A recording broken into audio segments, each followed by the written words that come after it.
Nah, debat perdana capres setelah usai ini bisa menjadi dasar para pemilih untuk menentukan pilihan nanti di 14 Februari 2024 mendatang. Tapi jangan lupa masih ada 4 debat lainnya yang akan diselenggarakan oleh KPU. Pastinya kalau Mas Saras tadi bilang katanya ada yang saling senggol tadi. Justru itu bumbunya, justru itu yang membuat debat ini semakin ramai dan juga diminati oleh masyarakat. Tapi memang dari awal tadi kita sudah mendengarkan bagaimana suara para pendukung. Mereka tentu saling mengklaim bahwa jagoannya, pasangan yang mereka dukung, yang mereka dorong, ini yang tampil paling cemerlang pada debat kali ini. Tapi kita ingin lihat, kita akan dengarkan bagaimana pandangan dari para panelis. Prof. Hipnu, kalau melihat performa mereka malam hari ini, cara mereka menyampaikan, mendeliver gagasan dengan waktu yang terbatas, siapa yang jadi bintangnya? Siapa yang tampil memukau dan juga cemerlang dalam kali ini? Iya, terima kasih Mbak. Ya, semuanya bintang.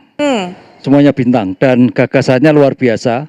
Yang pertama adalah adanya tadi kelompok paslon 1 bantuan hukum terhadap rakyat miskin. Artinya negara hadir ketika ada permasalahan hukum. Itu yang kami harapkan adalah bantuan hukum struktural. Contohnya apa? Penggusuran-penggusuran.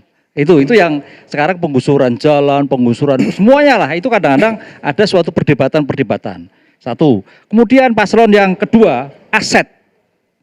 Tadi aset juga menjadikan suatu perdebatan karena aset ini akan bisa untuk memberikan layanan kesehatan pada puskesmas. Karena problem sekarang itu dalam penegakan hukum itu tampaknya di pos adjudikasi, yaitu tentang aset, kerugian negara, itu agak terlupakan Mbak.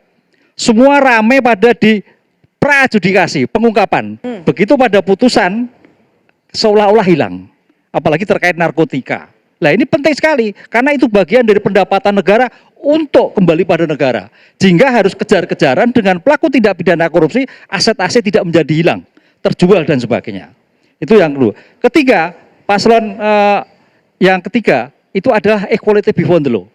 Ini menarik, karena bagaimana mungkin suatu hukum itu tidak bekerja dalam ruang hampa. Tapi kalau itu besok dilaksanakan, saya kira itu suatu yang luar biasa, yang sekarang ini mengkoreksi yang tanda petik sekarang ini tidak equal, kemudian ke depan menjadi suatu equal. 3 catatan itu saya kira menjadi menarik ke depan kepada para paslon untuk bisa kita tagih. Targetnya seperti apa, kapan akan dilakukan. Begitu Pak. Baik. Terima kasih Prof. Hipnu.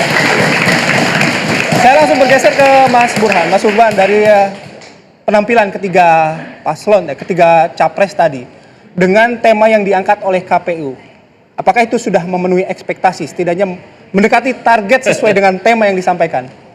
Secara umum, debat pertama KPU sekarang relatif bagus ya, jadi kita harus apresiasi kepada KPU dengan segala keterbatasan dan kelemahan di sana-sini, masih ada aspek formalitas yang tidak perlu, tapi ya kita harus mengakui ini bagian dari culture atau budaya kita. Nah yang kedua yang menurut saya menarik dari sisi baik substansi maupun dari sisi penampilan. Menurut saya debat pertama ini di atas ekspektasi saya. Saya mengira debatnya terlalu normatif, tetapi kita tidak menyaksikan itu. Ada beberapa yang sangat normatif, tapi overall seperti kita perkirakan Pak Prabowo posisinya bertahan. Jadi ibarat main bola, Pak Prabowo memakai strategi Italia, Catenaccio, Grendel, gitu ya. Sementara pasangan nomor urut 1, Mas Anies, moodnya menyerang dari awal sampai penutupan, gitu ya. Jadi pakai strategi attacking, total football. Nah untuk pasangan nomor 3 sesekali juga ikut membantu, ya, untuk attacking tadi. Jadi ibarat tinju memang terjadi jual beli pukulan. Ya, dan menurut saya menarik. Beberapa kali pukulan masuk ke pihak lawan, ya. Tetapi yang paling penting adalah bagaimana publik menilai. Karena kalau misalnya kita tanyakan kepada mereka yang sudah loyal, baik kepada 01, 02, atau 03, itu pada umumnya mereka akan pilih-pilih. Jadi efek debat itu sangat tergantung oleh posisi elektoral sekarang. Kalau iman elektoralnya sudah kafah, itu efek debat kecil sekali.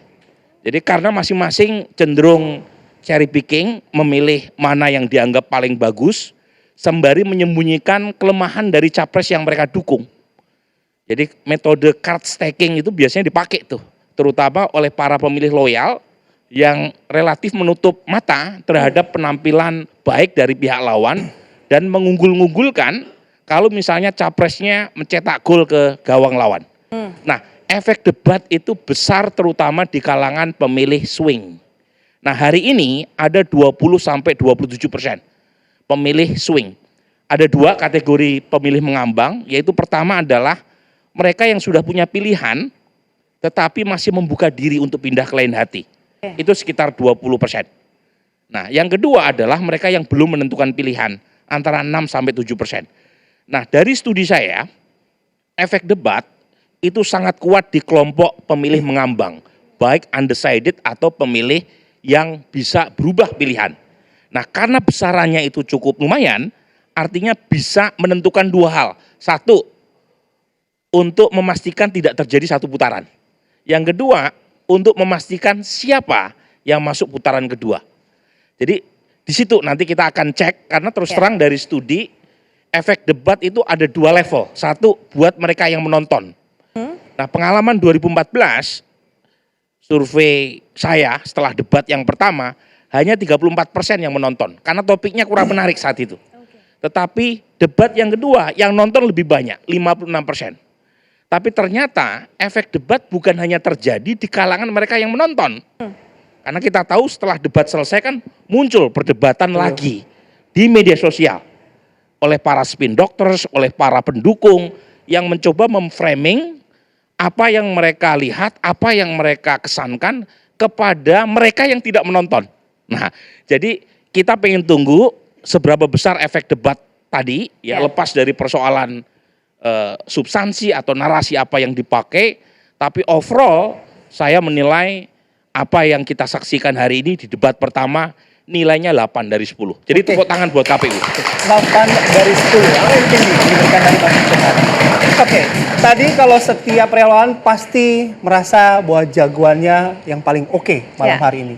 Dengan semua penyampaiannya, dengan visi misinya, bahkan dengan argumentasinya. Tapi bagaimana setiap relawan ini menilai relawan lainnya dalam debat perdana kali ini? Kami akan kembali sesaat lagi.